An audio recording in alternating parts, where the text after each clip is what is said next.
everybody, Miss G here. How you doing? I hope you're doing well at home. I really look forward to seeing you again. Before you left, you might have noticed that I set up the classroom, the music classroom that we used to use, in a great big circle, and that in front of every chair there is a drum. Well, we are going to be learning about some African drumming. Now, hopefully you just watched that video of the fellow from Africa explaining what the djembe drum was used for, that it was used to deliver messages to far-off places because it's so loud.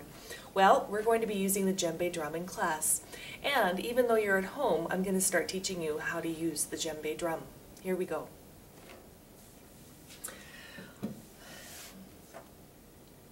A djembe drum is not a solid piece of wood.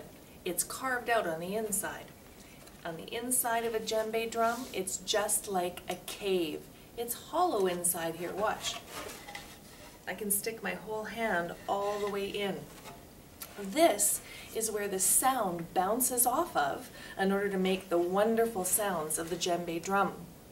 Now, just like a cave, if you call hello into a cave, the sound bounces off and comes back at you. Well, a djembe drum does the same thing. When you hit the top of a djembe drum, the sound bounces off all over inside the drum, and it needs to escape out the bottom for us to be able to hear it. And so a djembe drum is not something that you put flat on the floor. It's something that you have to use a little bit angled away from you so that it's off the floor just a bit, so that the sound can get out. Now at home, you're not going to have a djembe drum. You may have another drum that you can use, but you can use something like this. Here I have a regular Tupperware container. And so in order to learn djembe drum at home, I want you to stop the video in 1 minute and go find yourself something that's like this. Now, I didn't have one that was round like a drum, so I'm using this, but if you have a round one, that would be good. And you're going to be holding it in between your legs, just like I'm holding the djembe drum. Okay, now's the time to pause the video, go look in your cupboards and find something like this, a Tupperware container of some kind that has a nice big opening. Okay, away you go.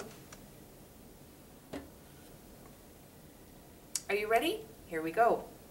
When you're in class and you learn how to hold a djembe drum, I'm going to ask you to put it in between your legs, to sit on the edge of a chair, put the djembe drum in between your two legs, and then to push it away from you slightly so that it's angled out that way, and then to pull it a little bit closer to you and hug it with your legs. And so I don't even need to hang on to it. I can just let it be. So it's still on the floor a little bit, but there's a space where the sound can get out of the cave. Make sense? Okay, now get your drum, and you're going to hold it in between your legs. Now, the proper way to sit when you're drumming is not to slouch back on your couch or on a chair. You're going to sit on the edge of your chair. Look how close my bum is to the edge of the chair. And you're going to be sitting up nice and tall. Your drum goes between your two legs, and your legs hug it so that you don't even need to hang on to it. So try that now. Squeeze it in there, see what's comfortable. And now you have the top of a djembe drum just like I do. The top of your drum should be even with your lap. Can you see how I've got it even with my legs?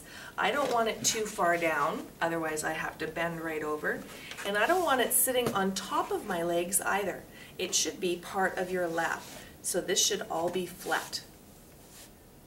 So now you're ready to learn the first note on a djembe drum.